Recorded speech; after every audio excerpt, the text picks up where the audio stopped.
So, beginning with today's Samvad, we have with us Mr. Timothy John Connors. Mr. Tim Connors, you have already met him. He's spoken to you. We also are waiting for Dr. Kiran Karnik. I hope he can join us on time. And quickly, I would like to introduce Mr. Connors to all of you. Mr. Tim Connors is the executive director of the EdTech Advisory Group based in Boston, USA. With the extensive experience in the education technology sector, he is a recognized leader in advancing innovative solutions to enhance learning outcomes. Mr. Connors has a proven track record of advising educational institutions, startups, and nonprofits on effective technology integration, strategic planning, and scaling impactful programs. His work focuses on fostering collaboration among stakeholders in the education ecosystem to drive systematic change and improve access to tech quality education. Mr. Connors is also a passionate advocate for using technology to empower educators and students, ensuring that digital tools are leveraged to create inclusive and engaging learning environments. Welcome again to ICSE 24, sir, and the stage is all yours. So, thank you so much. Do you mind if I speak? Not at all, sir. So we're going to come right back to the again. Most of you here are really like okay, history might different a little bit about it than here's much more than that. Of course. Are you doing time to yes.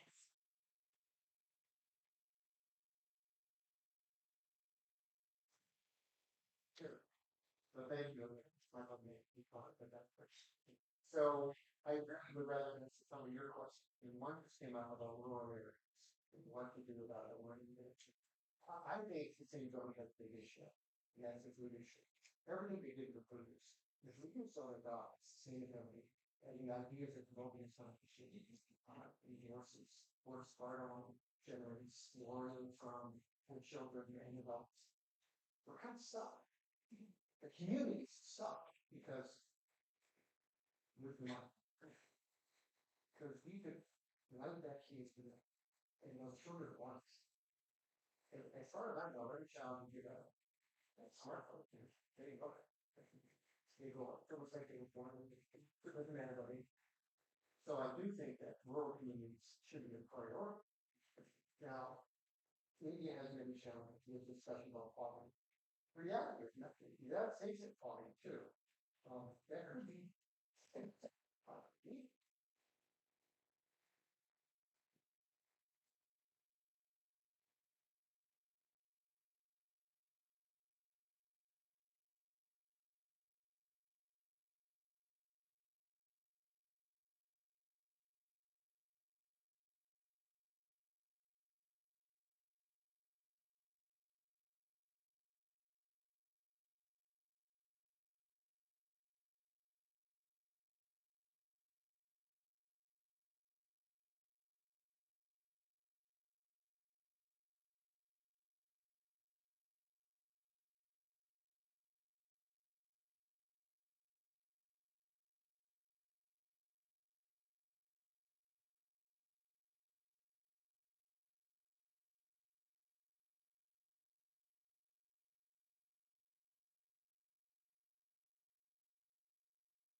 You're all here. You're interested in it. For whatever reason, we have a somewhat of a good understanding of it. Most folks don't. So when you say the word to sustainability to someone outside of our world, what does that mean? It goes in one ear, out the other, and it's not captured. So maybe we have to work on that. These are just my idea. I'm giving you my opinion. But I think in the education system, the same thing. If we're going to educate children, um, we need to make it easy for them to learn. It's like building a software package. It has to be easy for users. It has to be user friendly. So does our education. Well, who do we have to educate? I still think we have to educate the leaders first. Because if they don't know, they're not going to support the kids who we really want to know, because in 20 years, they're going to be running the place. So leadership needs to be educated. We should have all the corporate leaders in this room. We should have all the presidents in this room and the state governors and call them all in and go, let's go. And they can't leave until they know. That's what we have to do first if the world is to change. And this is all about world change. That's what you guys are talking about, learning about. It's a really interesting challenge because you're up against big money. Big money. Does Pepsi really want to change? They could. The corporate profits are through the roof. I'm giving you my opinion. I got to be careful. The idea, though, is that the community needs to step into the middle of what we're doing for sustainability and own it. We have to own it. The kids showed us that this morning. They decided they wanted to own a beach. I think they became beach guardians and they own that beach. The adults never did it. Certainly the mayor of the town or governor of the state never did it, never put his workers down there to maybe once or twice a year. My community in Greater Boston, once a year, there's a community beach cleaning. The next day, it's plastic bottles and paper and everything else. So those kids are teaching us something. And if you notice, those kids this morning we're showing they build programs that are ongoing. It wasn't a one-off. Look at how our children are educating us. So to get back to education sustainability, I have a lot of opinions. I think awareness is key. Excuse me for the fabulous professional that spoke this morning about her company and green technology and climate and um, sun power. It really is awareness first. Kind of tell the flooding things are changing. Right away, you've got to check the box of it happened. How do you address that? And it shouldn't be addressed once a year on television. We all watch TV, we all watch the news. Oh, it was a big storm. But the next day it's sunny, that storm's gone away. Unless there were ramifications from the flooding or the heavy downpours of the big ocean, whatever it might be, right? Um, I could bore you for days, or I can answer some of your questions, which might be more meaningful for you. Does anybody have a question?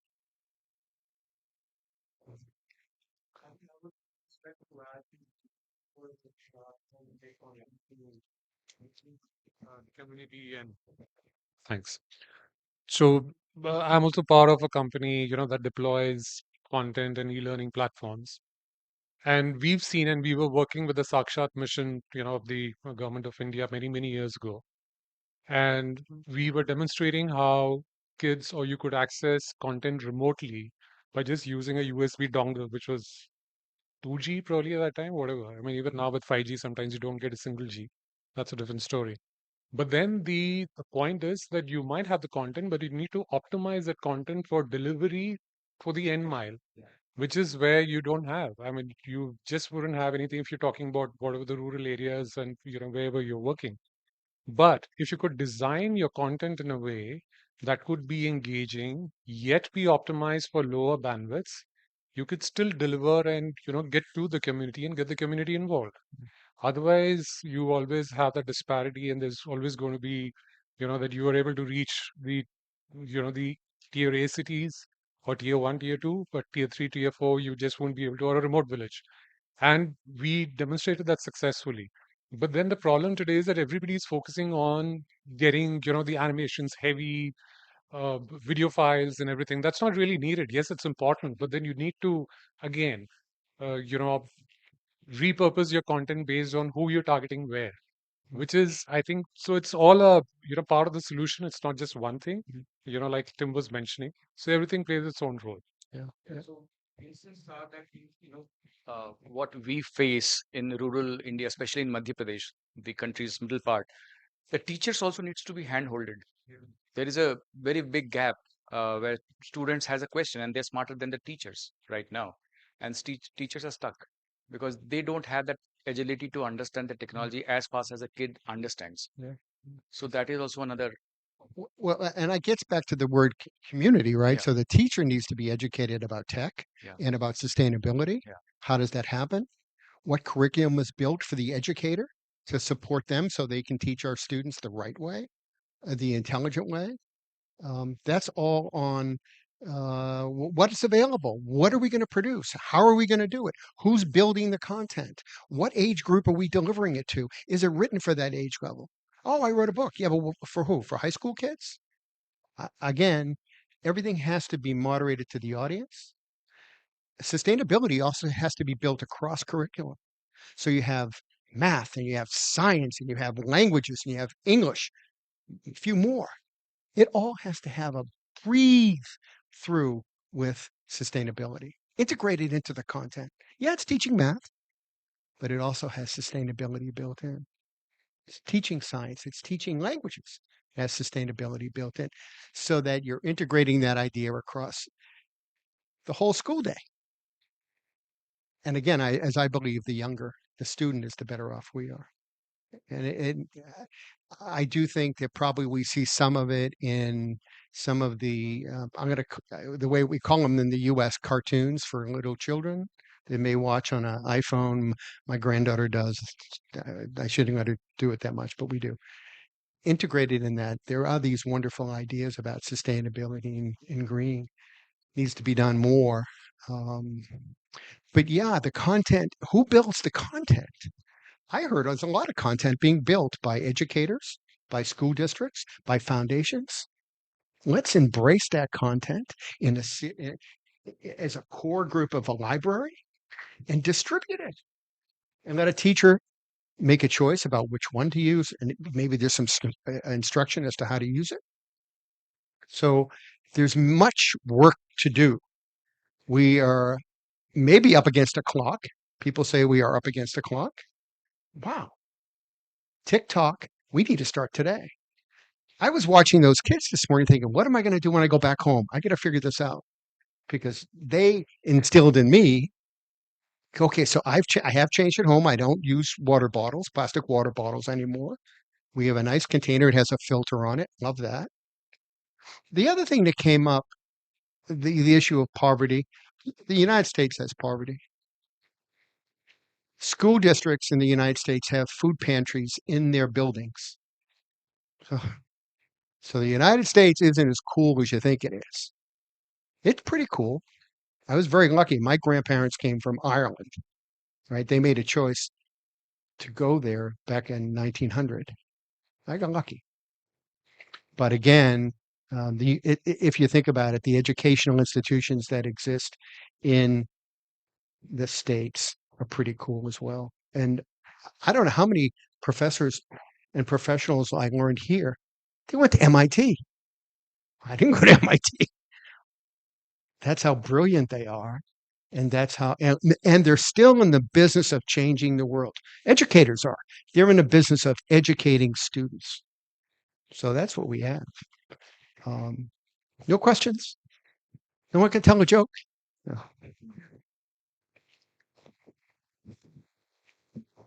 Hello, Mr. Connors. This is a kind of a concern that I want to put as an educator. I teach in one of the premier institutions in Delhi. So, Thank you for doing that, by the way. thank How many teachers in the room? How many teachers? Yeah, say thank you all. Thank you all. so first of all, we in the third world countries have always been, has been a narrative that we have been skeptical about how the technological initiatives would bring out sustainable education or sustainability in that sense.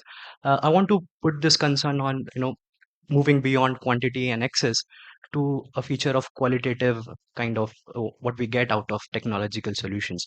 So for method in my classroom, out of 50 odd students, most of them have access to advanced technological devices and AI tools. But what I found lacking in them is basic kind of foundational understanding of the core subject.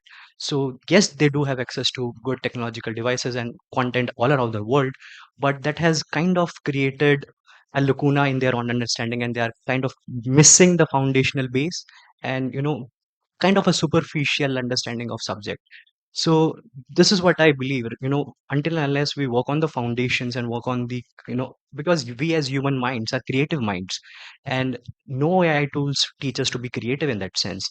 So, we can talk about quantity and access to these devices, but however, if we do not focus on the qualitative aspect, I think it would be a disservice to the students then.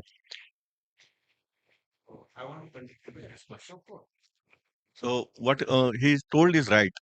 I generally ask my students one simple question: what is information, what is knowledge, and what is skill?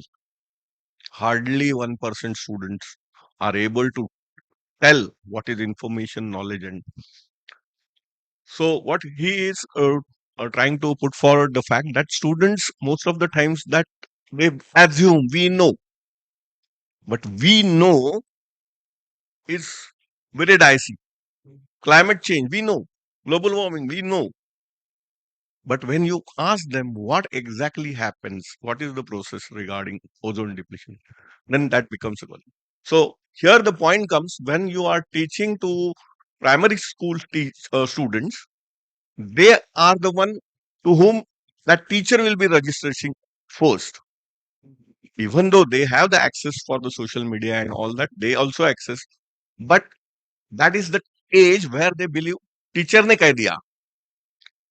Teacher has said like this. Yeah. So that registration will go from teacher more meaningfully. When it comes to 11, 12 standard, graduation, undergraduation, they have their own perception. Graduation, there they are always focused on what I am going to get out of it in the sense package and all that placements. Yeah. PG, another scenario. Yeah. So point here is what you said just a few minutes back. To whom to register and how to register is a challenge. And how you rather come out with the means when you say even at the graduation level, I teach one of the topmost institute of Pune and India, Symbiosis. I have seen many students don't know what are the three basic pillars or the dimensions of sustainable development. Yeah. So real world experience to give them to convert what they have the information slightly to the knowledge level, it itself is a big challenge. That is what he was saying. So again, I think that first of all, it's not a student issue, it's all of our issues, right? So it's a community issue, which is what I was talking about before. Educators can be green and solve some of those problems by helping children understand those three pillars. But how many educators do that? How many educators are charged to do that? I don't know that answer. We cannot change what happens in a classroom.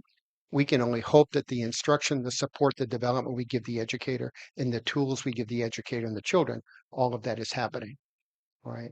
So we're putting our best foot forward. Those ideas have to happen. We need a sustainability movement across the teacher community. I don't know if one exists. Maybe there is, and maybe there's a influencer who's driving groups of teachers online and in chat rooms and all the like. Beautiful. I hope there is. I didn't do that research. If there is, we need a million more because that's what change that's needed. But yeah, tech isn't going to solve everything. It's our personal choices. We heard about choices. It's our choice to make decisions about what we do in our daily tonight, tomorrow. What are we going to do to begin living that green life? It's hard. But our kids, if we embrace them and if we educate them about the difference, make it important. Maybe make it the most important thing. I know we work on math and science, and in the United States, it's English. Got to have that core. No, you do. But in that core, and maybe outside that core, you need to be green. And that's not, I don't believe it's in the system yet that way, which I think what the conference is about. Is how do we do that better? So we're charging individually. Beautiful. Are systems ready for that? Some of them are, but I think it's based on leadership. It's the principal, it's the head teacher in a district, it's a principal in a building. They take charge of that and they make sure their educators teach like that, have the professional development to do that, have the green curriculum to do that, all the way down to the 3-year-olds, and then our communities all the way up to adults. And I don't even call them adult learners, although I'll tell you, I learn something new every day. I learned a heck of a lot here the past 2 days. But I do think that that's really, really important. One of the most powerful commercials that I remember, it's not Michael Jackson. It was produced probably 1970. It was an American river full of pollution and toxic materials. And there was an indigenous person standing in the water, and he was in his dress and he was crying. Everybody remembers that commercial. Well, that began, I think, in the United States, the effort to influence adults around what to do. That river's clean today. It took a long time.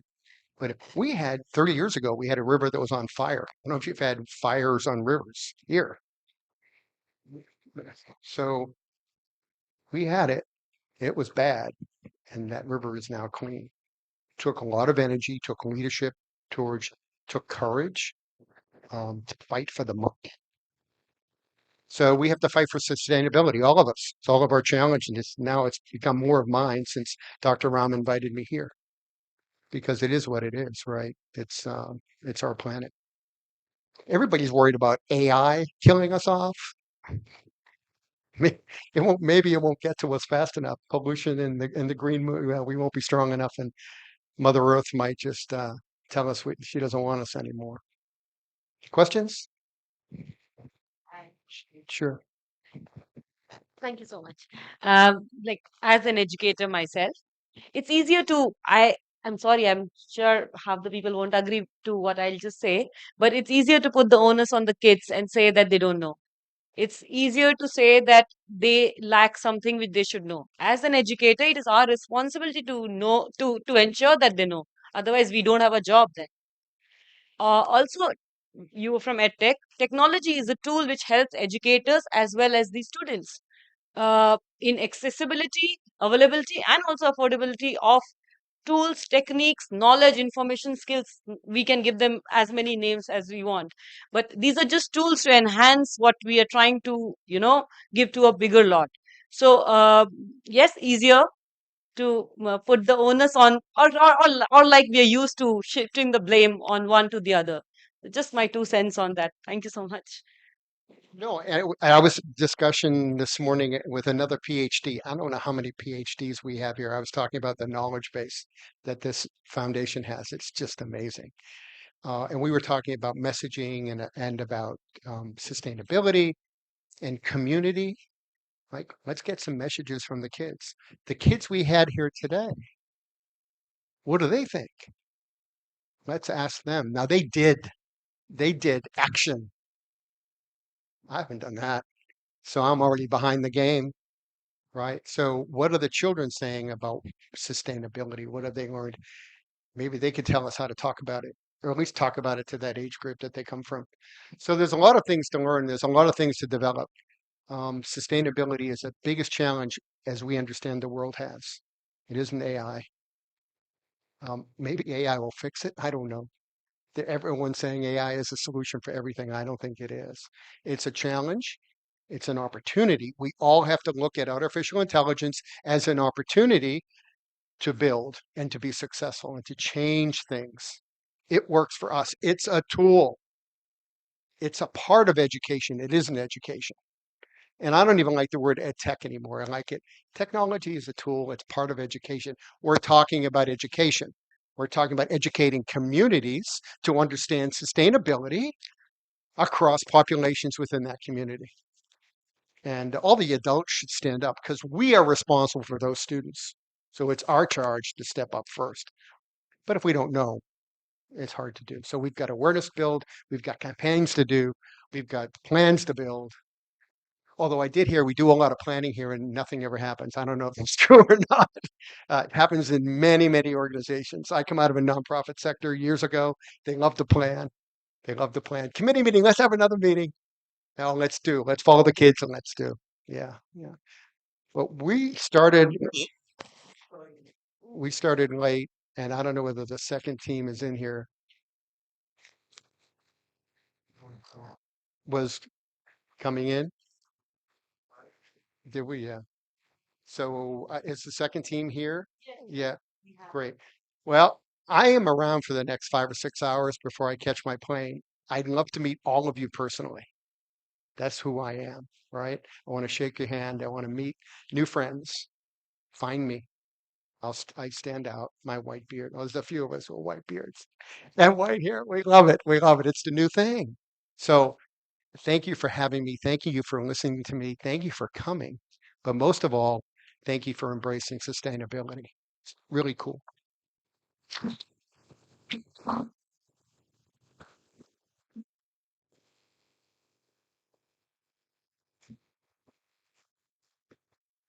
Thank you so much, sir, for such an enriching session, and more importantly, for highlighting the importance of tech in education, especially sustainability education.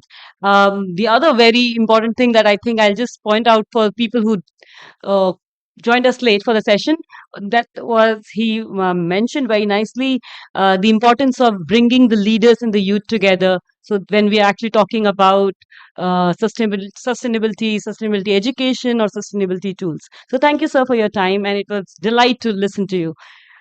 Next, we have with us Dr. Ibrahim Hafizur with us. I would like to call sir upon to the stage, please.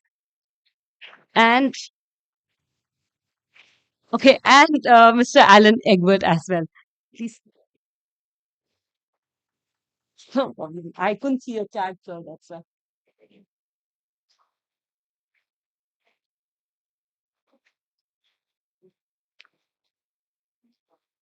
So for our second session, we have with us Mr. Alan and Ms. Dr. Ibrahim. I would like to quickly introduce the two speakers to all of you.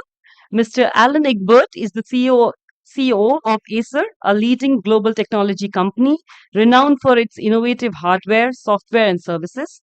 Under his leadership, Acer has seen significant advancements in cutting edge technology, including AI, cloud computing, and sustainable IT solutions. Mr. Egbert's visionary approach emphasizes research and development, strategic partnerships, and a strong commitment to environmental sustainability. With a background in engineering and extensive experience in the tech industry, he has successfully steered Acer towards maintaining its competitive edge in the fast evolving digital landscape. Thank you, sir, for being here, and welcome again to ICSE 2024. Dr. Ibrahim Hafizur is the second speaker for the session, and he's the director of the School of Sustainability and CEO of NAMTech at IIT Gandhinagar. I am sorry. I used to be the CEO of Vito earlier. I'm not the CEO. I'm the director of the School of Sustainability. Okay. I am sorry, sir. Thank you for correcting me. Uh, Sir is a seasoned expert in sustainability with extensive experience in environmental management, renewable energy, and sustainable development. Dr. Rahman has played a pivotal role in advancing sustainability education and research in India, focusing on innovative solutions to environmental challenges. His leadership at you're not with NAMTech anymore. I am with Nitpek. I'm not with the Vito Belgium. Okay. Okay. I'm very much with them. His leadership at NAMTech, um, Cutting Edge Technology and Research Hub, underscores his commitment to integrating sustainability into technological advancements. Dr. Rahman is also known for his contributions to policy advocacy and his efforts in building partnerships between academia, industry, and government for a sustainable future. Thank you for your time, sir. And I'm sorry for the mistake in your bio. Also, the stage is yours. Thank you so much. So, stuff, Brandon? Do I You can just. better we use this? Yeah. They all work. Okay. Sounds good. Do you want to? Thank you very much. It's absolute pleasure to be here. Once again, I'd like to congratulate the Mobius Foundation for organizing this event, which really is such an important stage for putting a spotlight on these critical issues which are facing us today. I wanted to also add to that little introduction. Um, we often face this as a slight anomaly.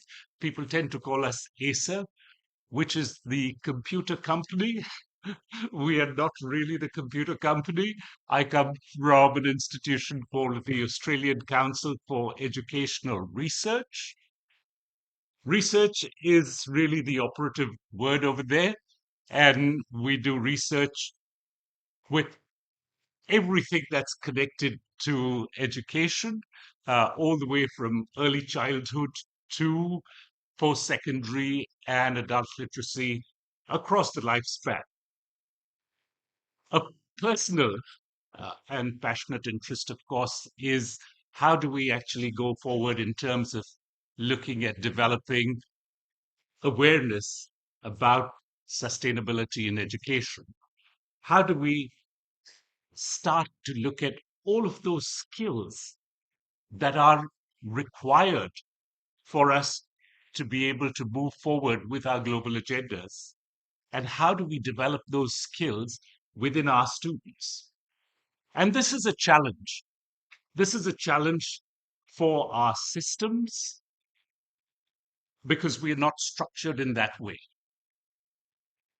It is a challenge for our teachers, partly because they are not trained in that pedagogy, and partly because of the systems, for example, the curriculum that is handed down to them, which they are supposed to deliver to the students. So, what